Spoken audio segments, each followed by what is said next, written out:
Welcome back to the Late to Grid podcast. This is your host, Bill Snow, and I'm so glad you're joining me for this episode to talk with Chase McIntyre. But before we get to Chase, if this is the first episode you are listening to, thanks for finding us. We talk about the stories and inspiration in amateur racing and motorsports, and it's my goal that these stories help everyone take the next step in their motorsports journey, whether that's their first event or helping them get faster on track. And if you're a returning listener, thank you so much for coming back. I haven't bored you yet. But as I mentioned, we have Chase McIntyre. I heard about Chase as I was, just in and around sports car racing in Northern Ohio. He and I then met on pit lane after the SCCA Enduro at Nelson Ledges. And we ran into each other recently at the SCCA Awards Banquet. So, Chase, it's finally great to catch up with you and have you on the Late to Grid podcast. Thank you. I've been looking forward to this for a while, and I will admit I am a fan. You had Kryder, who runs Kryder Racing, on, and that was an episode I really enjoyed. Also, what comes to mind is the Aaron Klein episode. And just, this is such a great tool, especially for the people that are in, Neohio SCCA. And you just get to know the community a little bit more. And I'm really glad that you do such a great program like this. And it's just an honor to be on the show, and I'm very grateful. So thank you. Well, thank you, Chase. And I know our listeners are going to learn a lot about your background, your journey, and what your plans are. So let's start with your background. How did you get started in motorsports? Man, so I have a very untraditional start. I would love to say I was a go-karting kid, and I competed from the age of 7 to 10 in karts, and I traveled across the U.S., but that's not the case. I lived a regular life. I went to high school. I hung out with friends. I played a lot of sports. Grew up in a very great family in Bath, Ohio. Went to Revere High School, and actually went to Revere for my whole career. And one day I was just sitting in English class senior year, and my teacher, Mr. Susik, who was a great teacher for that time frame for me, because I was really trying to figure out what I wanted to do in life. And the thought of college was kind of scaring me a little bit. I mean, that's natural. But I had big plans to kind of go away from home and go to a big college and try to be, a little fish in a big pond. And it all kind of collapsed down. And my advice to that was I was going to go racing. So it started off going to the Mid-Ohio Driving School, where I had a great time and met some great people there. And, I wasn't really that great on the first day. We did autocross, and I was kind of discouraged. When we came back the second day, it rained, and we got to be on the Acuras on the club course. And I just really found that I had this really enjoyment and passion for just racing. I wasn't, I can't turn that many wrenches on a car. I didn't grow up wrenching. My father didn't grow up wrenching. Nobody really in my family was a mechanic or into this. So, I kind of, on the last day, I pulled an instructor by, and which happened to be Max G, and everyone knows Max G. And I told him I want to pursue this farther, and I had no direction where to go. And he said, yeah, I understand. I kind of see it. I see your times are not that far off. I think you should join NASA. NASA seems like a great organization. And at that point in my life, I'm like, NASA. I'm like, they're the space people. I'm like, what does this mean? So I went home that night and I researched, and, me and my mom and my dad, I mean, I can't thank them enough how much they called just friends of theirs just to see if anyone knew anything about motorsport. And we had absolutely no direction. And then finally we met Harry Covington, which he ran Porsches in Porsche Club and SCCA with his son Adam. And his son Adam worked at VIR with a team that I can't remember the name of. And then he went to Germany, and he was on the team for a Formula BMW. He was on a crew for a Formula BMW team. So we finally got to meet them through my mom having a connection.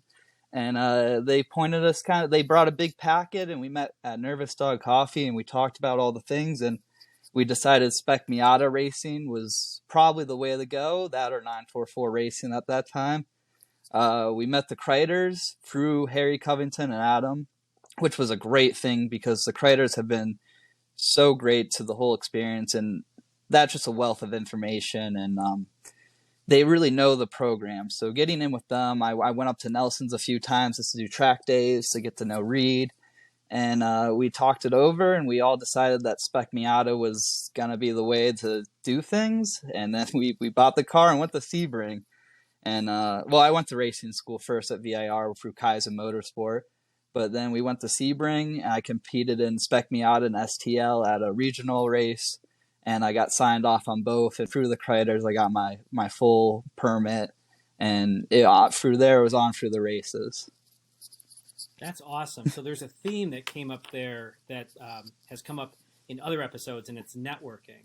So although you didn't have the direct relationships with the people that ultimately helped you get on track, like you didn't know Reed, you didn't have a way to meet Reed, but your mom knew someone who knew some stuff about motorsports who then knew Reed. And I think it's really cool how networking can help folks get to the next level in business, the next level of motorsports, even get faster on track.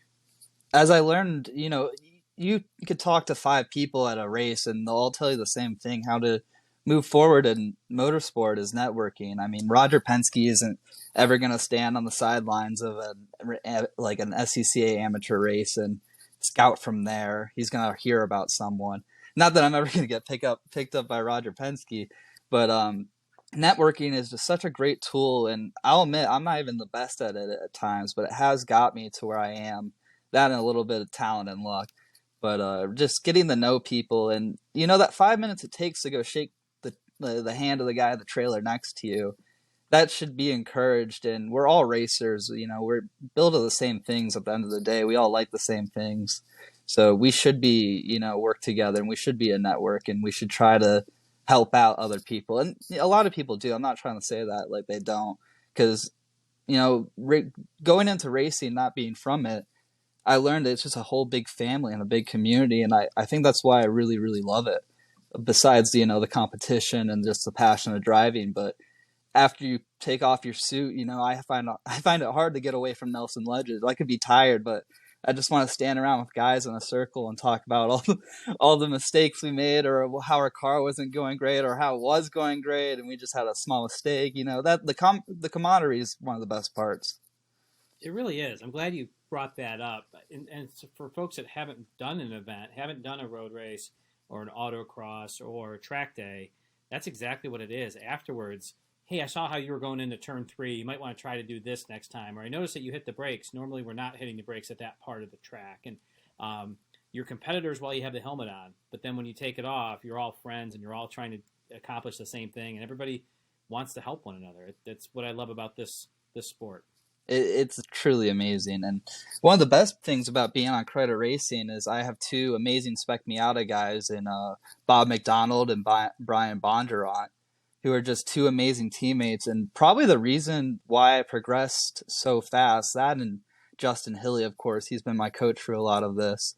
But we just talk, and I mean, not even going over data, but data is very important. I do go over that. But just talking is so big into it, and falling behind and listening to advice. I mean, one of the things I'm really proud of is I went into this whole road racing thing just a sponge. And that's how you have to do it. If you don't do it that way, then you're not really absorbing and you're not getting all that you can get out of it.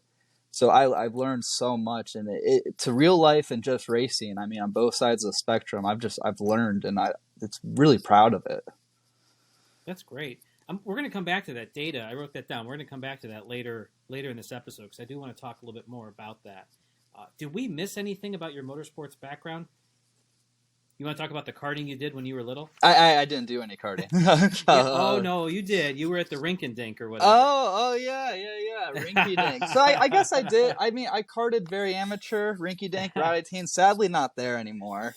It's a Phantom Fireworks, but yeah, I got taken there when I was little, and I knew I loved it then. I loved NASCAR, and I loved Indy cars. I didn't know the names of them, but I didn't know the specs or anything. I just knew I loved race cars. It's just something I always loved. I just never had a vice to do it.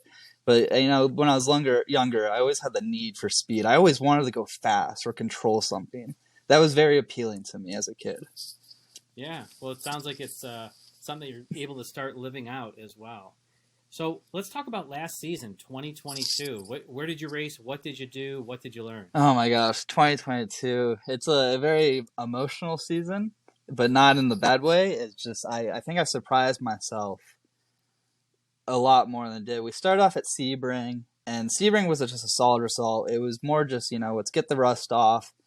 I mean, doing that with 87 cars on the track, or however many that year, but that was kind of this, keep your nose clean. We're not expecting a, top 20 or top 10 result here. Let's just keep it clean.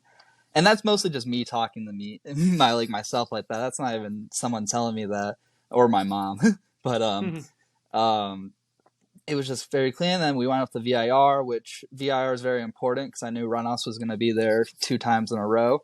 So if I wasn't going to make it last year, which we ended up deciding not to, and I think that was the right decision, but it was just a track I needed to hone in on and really learn my marks. It's a very challenging track, but one that I love driving. I think once you learn how to really drive VIR, it becomes very flowing. It's like almost like an extension to Mid-Ohio, I could say at some points.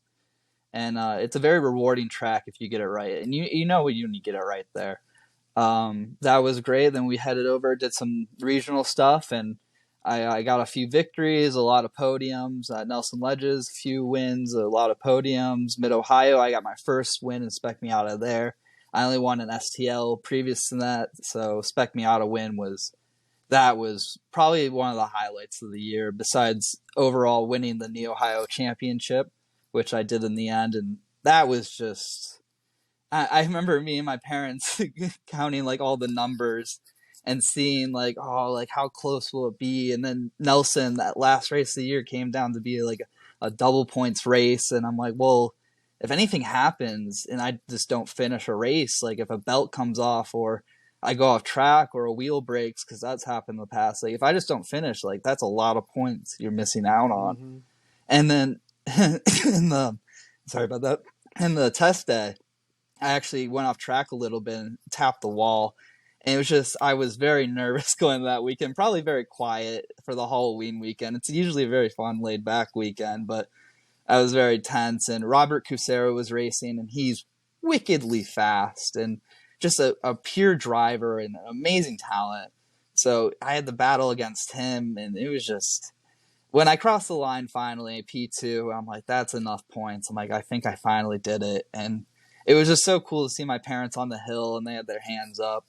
And yeah, Nelson Ledges is just a very special place. I had my first win there.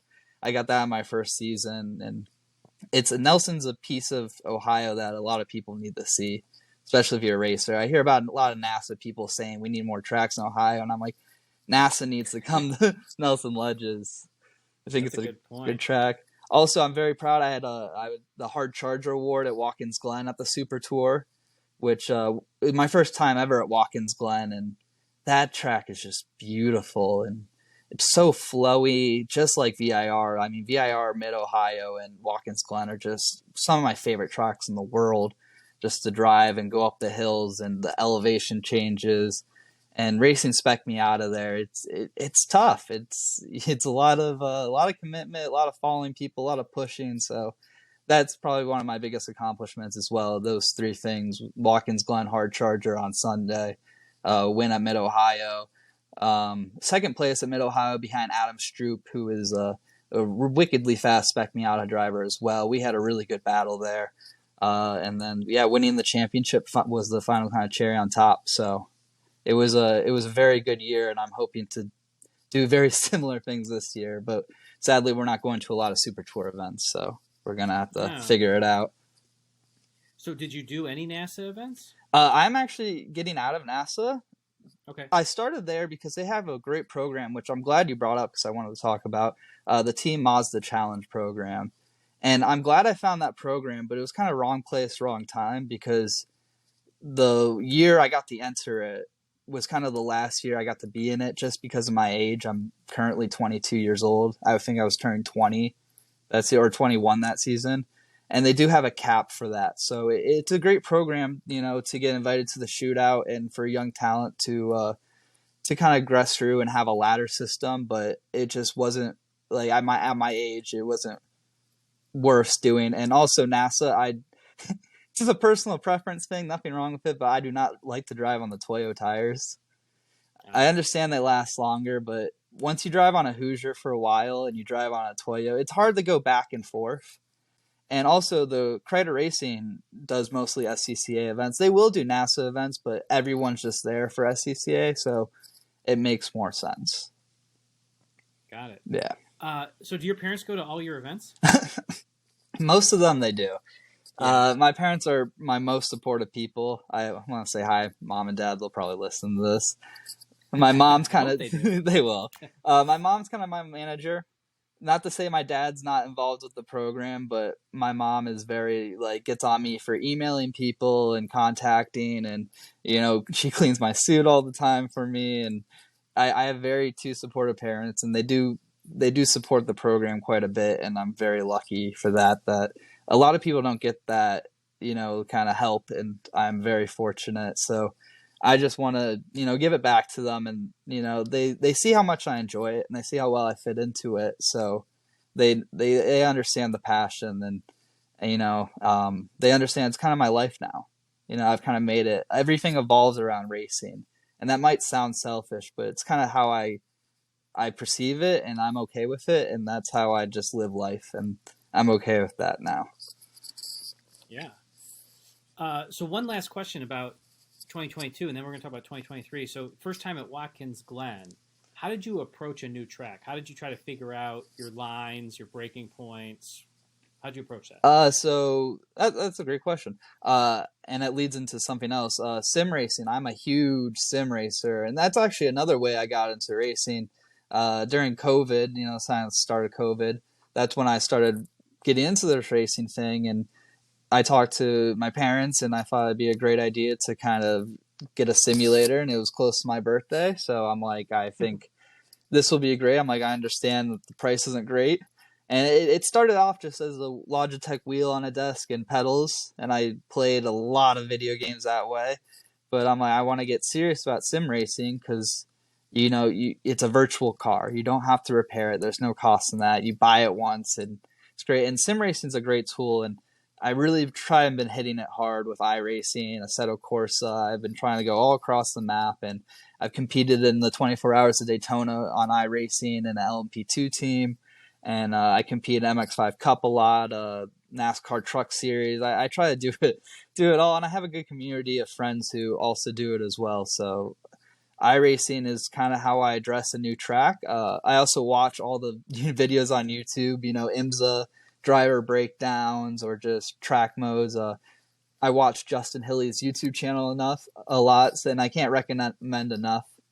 Justin Hilly is a tremendous Spec Miata driver, national championship, Spec Miata driver, and his racecraft is very, very good. He's a very good decision maker. So I watch his YouTube videos all the time, and just wherever track I'm going, if he's been there, I just dissect and take part and just watch and just learn the most I can.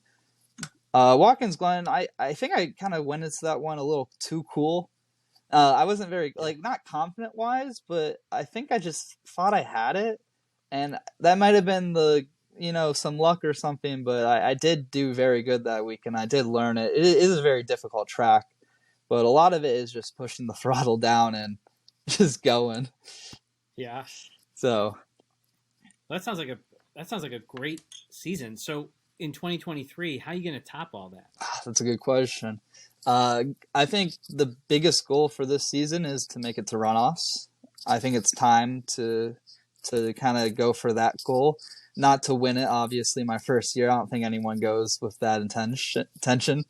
But I would love to go and to be in the big show and just to give it my best effort and just have a good time, not ball up the car, which is, I know, always a possibility. It's a very intense race, especially in Spec Miata. But that's why I do it. I love the intensity. I love being door to door every single lap with someone and pushing. And I think I went to Spec Miata on a limb, but it's really the right place for me to be because I love how it gets and how nitty gritty you have to be and how precise you have to be.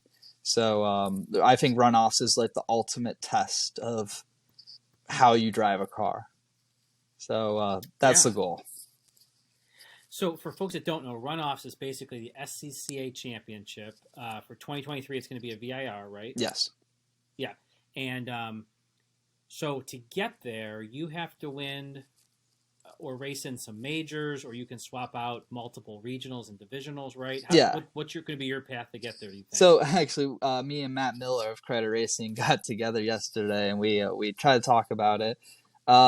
David Panteric, who races Trans Am for Kryder Racing, we try to double up a lot of weekends for SCCA Super Tours. He runs in GT1 with his Trans Am car because he's looking to get into runoffs as well. He also last year he went for the Super Sweep. I'm not sure if he did get it or not, but he always tries to go and defend his title at runoffs, so he has to do a certain amount of Super Tour races. For him, it's a little bit easier because he has 8 cars to compete with on a Super Tour weekend. I usually have about 87 to 50, I would say, is a general Spec Miata field at a Super Tour race.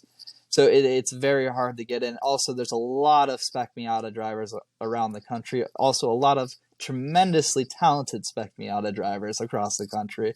So it's a big fight to get into it, to get enough points. Last year, I did qualify, and I did not go because we wanted to refresh the engine over the off season to have just a ready car for the next season. And also, I didn't think I was ready. And watching the race highlights, and the whole race in the wet, it was a race I wish I was in, like sitting and watching it, but maybe being in the car, that was a little hectic. So Yeah. I think this year our route is going to be the divisional route. I think it's top 5 in the divisional will get me a ticket to there. So the SCCA majors that are going to be at Mid-Ohio, that's a very important race weekend for me. I would love to see a top 5 finish there. I think that's ambitious, but not out of the picture. Running, I have to get up to Michigan to do a few races up there. Just the whole divisional schedule we'll have to do. I'm still on the fence of going to Road America for the June sprints because Trans Am is going on at Mid-Ohio, and because I have the Kryder connection, I get to kind of be in the paddock, and I love all forms of racing. Now if I'm racing, I'm soaking in like a sponge, and I like to see the big guys come out and race around Mid-Ohio and be close to that. But I might skip out to go to Road America and do the sprints, which is a very grueling event for Spec Miata. I mean, Road America is a very long straight track where you need someone to push with. In Spec Miata, you need a bump draft, or you're going to get left behind. And you need to be in it, or you're not going to be close and not going to be competitive. It's a hard track to get around people. Yeah. Well, that sounds like a pretty good schedule so far. I'm looking forward to it. I've been out of the car for a little bit, and also on top of that, I'm going to be doing some endurance stuff as well with my team, Nichols Racing. They mostly race a old American Iron NASA Mustang. That is a very fun car to drive, and they've given me a very good opportunity there. I want to say thank you to all the Nichols guys because I get a very cool opportunity, cool ride there. That's the closest to a professional I think I'll ever feel, maybe, because I show up and I drive the car, and they're all waiting for my feedback, and they're just starting their road racing career, so they don't know that much, and I got kind of thrown in the deep end, so I want to help them out the best I can, and they're some of the nicest guys I've ever met, and a really cool endurance team. Yeah, I did. So they raced. Is that who you raced with at the Enduro at last year at Nelson Ledge? We did the Enduro and then 24 hours at Nelson Ledges. Okay, so that Mustang was either first in class or overall. I forget. We were overall. It was I think overall Saturday, first in class Sunday, because they split up the races. Yep. Yeah. That's great. Go ahead. Oh no, you go ahead. I think you guys had to weld a new pedal box in or something, wasn't there? We had oh my gosh, we did so much with that car. I think that was the race week. It was either that or the 24 hours. We had to cut off the exhaust at one point. We had to weld something in the pedals because the brake pedal was just tremendously hard to push in. Like, I like a firm brake pedal, but I was getting leg cramps pushing in the pedal. with Oh both my my goodness. right foot and my left foot. So we had to do a lot of. There was a mount that was missing for your left foot when you're just on the straightaway when you need to Mhm. hold yourself in. The I guess footrest, Dead the pedal. dead pedal. There we go. Yep. Yeah, I was missing a dead pedal, so you kind of had to go up on the cage, which it was a hard car to drive, and I think we've been doing a really good job at trying to make it easier. They kind of bought it not knowing what an endurance car should be, and they'll admit this to you, and they know the car could barely run 2 hours on a full tank. It's a big V8 fuel injected, and the thing just goes like heck. And it's a really fun car to drive, and because I drive a Spec Miata, I kind of crave that horsepower at times, and that car has enough to give. So it's really fun. I call it my mini Trans Am 2 car. Yeah, I could see why. I remember that. So is that the car you're going to run this year in endurance? Yeah, in 2 weeks, I believe we're running an AER pit race, and Oh that yeah. would be that'd just be a good time to get in the seat, and I miss it a lot. The off season is it gets long, so I'm just excited to go drive and see what we could do with the car. And pit race is a really really fun track in the area. I like it a lot and very curvy. It's going to be interesting in the Mustang. I'm not looking forward to the downhill bit in the right hand uphill bit. I think that's going to be Yeah. kind of scary, but Well, at least you have the horsepower to really pull up that oh my hill. gosh, I'm excited. And also, it's not to. I'm not trying to talk down on any organization, but Champ Car gets a lot of different cars in their registration. AER, they're pretty quick, so I think we're gonna mix in well. It's hard to take a Hmm. fast Mustang and mix it with a lot of Miatas and lower horsepower cars. So Champ Car is always a challenge for us anywhere. So Yeah, you got to deal with traffic. it's not like bad. It's just there's such a speed difference. You have to make some moves, and you're like, oh, that was close, or that was kind of a dive, or I feel like I'm in Hmm. V8 supercar sometimes with the kind of like I've never bumped someone that bad, but um, just getting in there. Yeah, I want to talk about the Miata and Reed Kryder a little bit. So, in between events, is the Miata with Reed? Yeah, the Criders keep the Miata at the shop, and I, Yeah. I went down there yesterday. We just put new belts in, and we just wanted to make sure that everything fit all right. We had the sub belt, high enough, and it felt good. So, yeah, I do not have the space to keep it, nor a truck. So Hmm. it made the best sense to keep the Miata down with Reed. No, I think that's great, and I want to bring that up for a reason because some folks that listen might not know that there's programs like that where you can hire someone like a Reed Kryder, or one of your future business goals is to be an Arrive and Drive team owner, right? That is, yes, Yeah, yes. and so if you kind of talk about maybe from the driver perspective, how that helps you and your family not have to worry about the in between, and you're focused on driving Yeah, sponsors, all that kind of stuff. yeah. So this kind of goes back into meeting Harry Covington and the start of the racing thing because it was a big concern. Like at one point, we didn't think we'd even buy a car. We're like, that's crazy. Like we'll never own a race car. And we never owned a truck as a family. We never towed anything. My dad has a BMW Z3 Roadster, so like we're not completely lost. He could drive stick, and he taught me. So like, and like, but like we don't keep up with that car very much. It's very reliable. We put oil in it when it needs it. So we had no idea to buy a race car and to work on a race car. So and we thought about getting a storage unit and thought about everything, getting a U-Haul trailer, asking people to borrow their cars or their trucks, and eventually we kind of did all the math, and it kind of washed out just to have a team worry about it and work on it all the time, and it all I need to focus on is driving. I would love to be a wrench. I would love to be a great mechanic, but I'd never learned, and I'm slowly learning now, but not at the rate to have my own race car program, sadly. So Yeah. I love the driving part. If I had to go to a racetrack and just work on cars all day, I'd be happy, but not as happy if I was driving the car. And that might sound selfish, but I'm more of a driver than a car nut. even with like, I won't wake up at 8 a.m. and go to a Cars and Coffee meet to go gawk at cars. If I did that, it would be to meet up with people and talk. But I'd rather go to a track day event than to like a car meet. Seeing Right. street cars doesn't do anything for me. And like my car is very lowly modified. I don't buy, different wheels and tires for it. And I'm not trying to put anyone out to do it. It's just my personal style. It's like I'd rather see cars, that have been all cut up and have roll cages, and it's like, oh, they did that for that reason. I love like historical Trans Am cars, seeing what Mark Donohue did with Penske back in the day. And I'm a racing historian, so seeing like old race cars, that's what does it for me.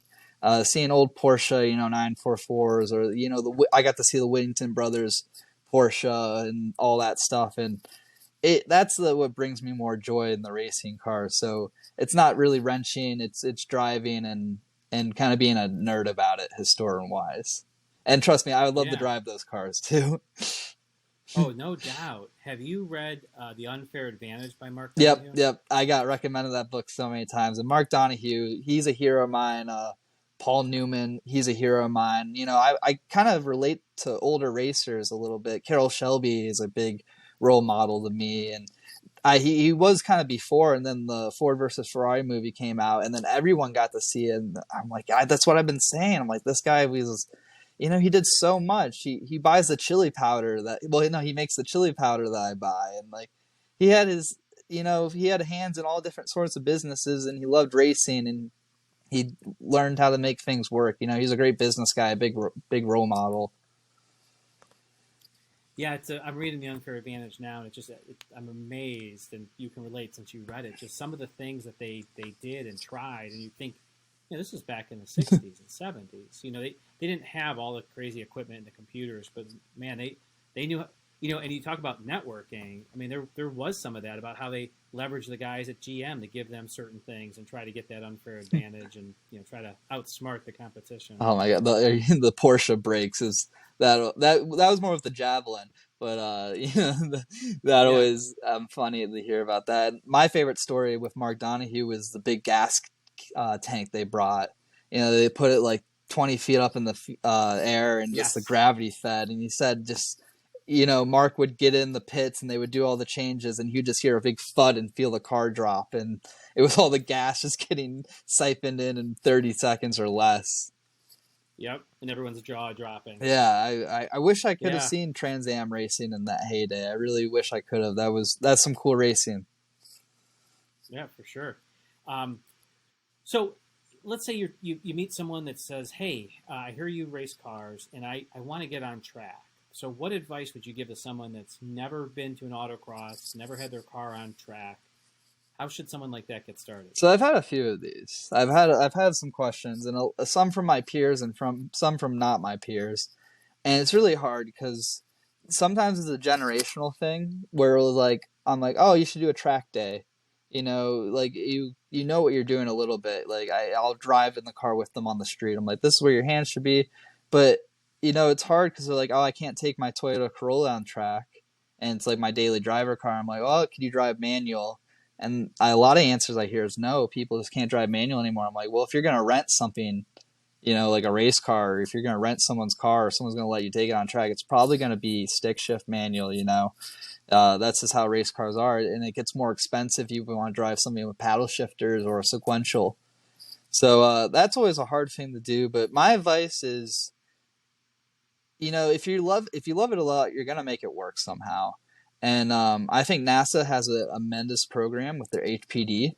I think that not holds your hand. I was going to say that, but it's not true. Mm-hmm. But it kind of, gradually gets you more into the deep end and gets you comfortable with driving around people, which is something you're going to have to do. You never get, sometimes you don't get that perfect line to the corner, and you have to learn how to go side by side with someone. And they do some great drills. And that's what I did in my street car. I had a WRX street car, and it was good enough to go on the track. A big shout out is the Mid-Ohio Driving School. If you could drive stick shift, go rent one of those Acuras and do the 3-day, and that will teach you a lot about driving. Like I mentioned, Max G is an amazing instructor. He's also a road course racer with the Neohio group. I don't think he's Neohio, but he comes up the Nelson Ledges. That is such a great program, and Tommy, who runs it and does all of it. I know Aaron Klein's worked down at the Mid-Ohio Driving School, and he's a great resource. But I think that is probably the best program if you're in Ohio and you have the means to do it, and you could drive stick shift. Go rent a front-wheel drive car, and the Actors, they keep good care of them, and they have everything you need. That is a good first start, and they monitor you, and you'll do lead follow, and you'll do an autocross, and be ready to be tired. Get a hotel room down there. Don't do the drive like I did. And after it, the most important part is get good food and go to bed, because it drains you, and you really don't realize that how taxing driving can be. Respect the mental part, and then come into the next day eager to learn more. If you're truly passionate about it, and then after that, that's when you should start making it work, like selling things for a race car, or, getting a trailer. That's when the next step should start.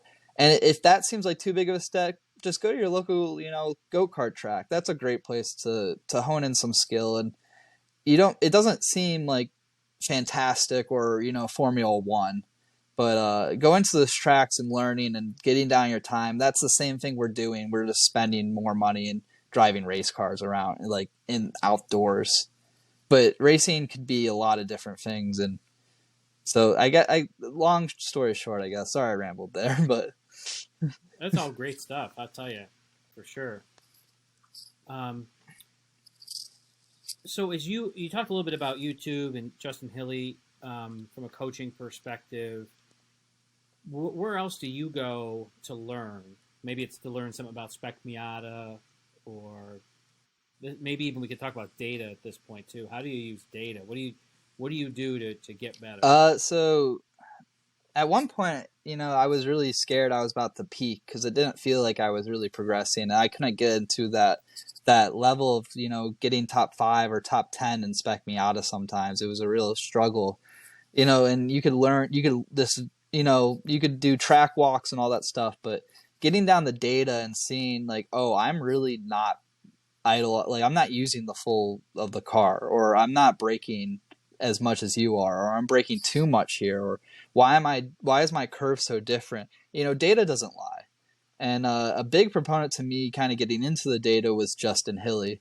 Finding a motorsports coach or just any coach is a great tool, because it's very personable. I like talking to someone and kind of relating to someone when I learn things, and everyone's different. But I like kind of, being able to ask any questions I want and working one-on-one on someone. That's what really works best with me. So we broke out the laptops and we compared data, and it's hard because he's an amazing driver and wickedly fast, and I'm so far off in some spaces.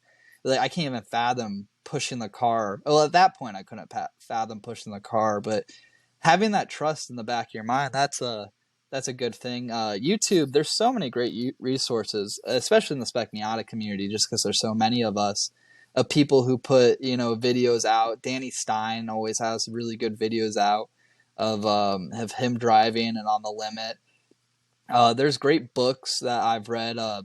There's one, I think it's How to Understand Squiggly Lines, which is a book all about data acquisition.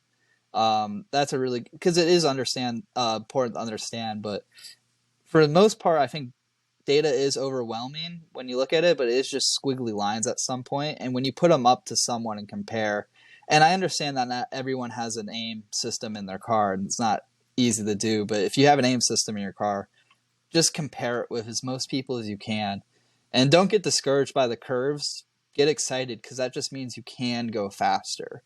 And I think having that can is important, because when you're so fast and you're getting on the limit, I look at turn 1 at Nelson Ledges, and if I go any faster, I'm like, I'm going to go off. So it gets intimidating. I miss being at the phase where it's like, oh, I could just tap the brake and still go through here. Now I'm at the point where it's like, sometimes I don't tap the brake going into there, and I have to feather the throttle. And, it's data is a weird thing because it will make you feel like you're slower, but also will give you a lot of momentum to get better. And I would not recommend to throw yourself into it if you don't feel like you're at the max of your limit, not the car's limit, your limit, because those are two different things. I think it's a good tool for when you're ready to do it. And I'm a good example of this. I thought I was ready before I was really ready, and that's when I started having a lot of off tracks. I hit a few walls, I hit a few cars. I'm not happy to admit it, but I tried to go in the brake zones and screaming in there, and I just didn't have the skill to back it up. So just be ready to want to be really ready to make the move to want to go faster when you get into the data, because it does become a different game in a way. But don't let it scare you at the end of the day. Yeah. So you're using it? Yeah, I have an aim. The car that we got came with an aim system in there. Funny enough, I didn't even know I could pull all that up before I started working with Justin. No one really told me. And I think the Kryders kind of hid me a lot from the data at first. They just kind of wanted me to go and drive the car. And I had an impression that I was going to set the world on fire my first year. And yeah, I had to learn the hard way. That's just not how it goes. And I'm really glad it's not, because I feel like I've actually paid my dues in a way. Well, yeah, you certainly set the world on fire last season. Well, thank you. Yeah, and if that's a good stepping stone into this year, you're going to have an awesome 2023. Chase, let's say somebody wants to connect up with you, follow you. Let's talk about your social channels. Where are you at? So mostly everywhere. I'm on Instagram. I'm on Twitter. Always send me a message. I'm free most of the time, and I will always respond to someone and help. I do some coaching stuff, so that's always a good thing. If you want some coaching, please let me know. But yeah, Instagram, Twitter. I have email. That's good. If you see me at the track, I have a bright blue Miata 03.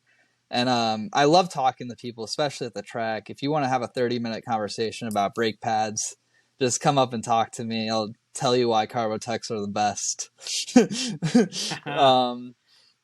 There's a sponsor plug there. Yeah, I'll never forget that the owner of CarboTech, Mike, ran around Watkins Glen just trying to find a set of pads for me to use, and I will just never forget that. And I'm so glad, because they're such a great product and I enjoy them so much. It's just such a cool thing. You have the literal owner of the company asking people for brake pads for you. I'm like, who does this for people? That in mind, I understand the Hawk people are very nice, and I have met a lot of people that use Hawk brakes, and Hawk has done a tremendous job sponsoring, Neohio SCCA and Nelson Ledges and all that. But CarboTech is just my personal preference, and they're a company that will really will look after the people that use them.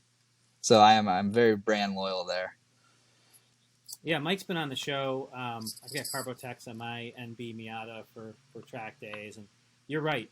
Mike will work the paddock. He will help anyone, no matter what they're doing. He shared some great advice in the episode we have him on. We're lucky to have him, and he's always supporting the Neohio SCCA region with sponsoring the dinners and such at different events.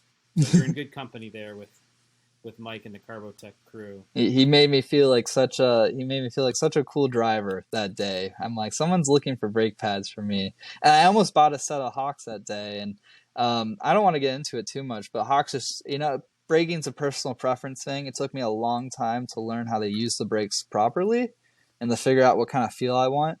And I love a good modulation, and I figured that I've learned that the CarboTechs have a very good modulation, and it's so great that Mike's a great guy and that he has such a great product, because I love supporting it. I got my CarboTech shirt on now. There you go. So, well, Chase, is there anything we didn't talk about that you wanted to? I'm trying to think. I think I got everything in. Well, then I have one last question for you. Have you ever been late to grid? Yeah, I had this conversation. I had to think, because I knew you were going to ask the question, because I am a fan. I've been late to grid a few times. One story that I want to tell. I showed up to Mid-Ohio, and I think I looked at the wrong schedule or something. I usually stay in a hotel. or I sleep in my car. But this was a weekend I stayed in my hotel. And I get there, and Colden, who's usually my guy with Kryder Racing, Colden's a great guy. Shout out Colden. He looks at me, and I will never forget that look. He's like, cars are like, they called like last call. And I'm like, great, I'm going to put my suit on. And then we're strapping in, and he goes, we need to get gas. So I'm like, okay, get my credit card, like get on the ATV. I'm like, we're going to meet at the pump. So we're pumping it up. We're just watching the grid on the other side. We're at Mid-Ohio, so we could see the grid. Yeah, you can see it. Yeah. And he fills it up. He's like, get out of here. And while he's still in the car, I'm getting all bolted in. I'm getting my headphones on, radio check, like check. And we finally get out there, and it was just a qualifying session. So so it wasn't that important, but it was just funny. He slams the lid shut. He's like, you need to go. So oh man. So yeah, that was my late to grid. Also, I did think about one thing I want to bring up. My future plans to kind of talk about motorsport. I do plan on trying to find funding in the few years to go up to MX5 Cup or the GR86 series that they just started. Both look very appetizing, and I want to work with Mazda and hopefully go to the shootout program. So I just kind of want to add that in to the end, just so people know what I kind of shooting for in the future. I would love to drive an MX5 Cup car and to be in that series, because that is truly a fun series to be in. I talk to some drivers that are in it, and I watch all the racing, and it's just as close as you can for the best bang in your buck. So that's kind of my future goals looking forward. So yeah. I just wanted to kind of put that out there. I don't know if anyone out there knows anything about it, but if you do, please get in contact with me, because I am learning the most I can. Yeah, there was a couple of those guys at, I did a NASA event last year, just HPD 3 in my Miata, and there was a couple MX5 Cup guys there. And I got to tell you, they were all running together. There was 3 of them for sure. Oh, my gosh. Those things were you'd blink and they were gone compared to mine.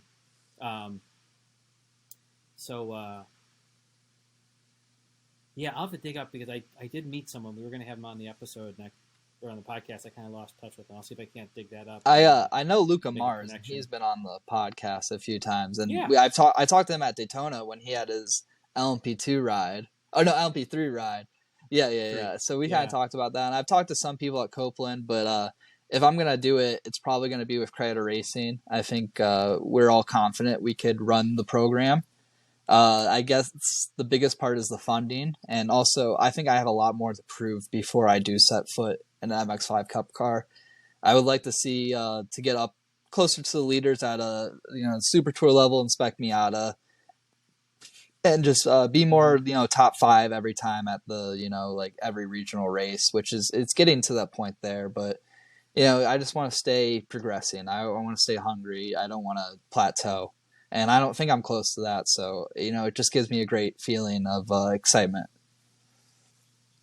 Yeah, it does not sound like you're anywhere close to plateauing. And I love that you shared a goal and that you've got that vision out there. Well, Chase, it's been great having you on the show. Thanks so much for joining us, sharing your motorsports journey. We wish you nothing but success. Yeah, thank you so much for having me on the show. Like I said, this is a long time coming, and I'm really glad we finally got to connect and get together. It was a great experience.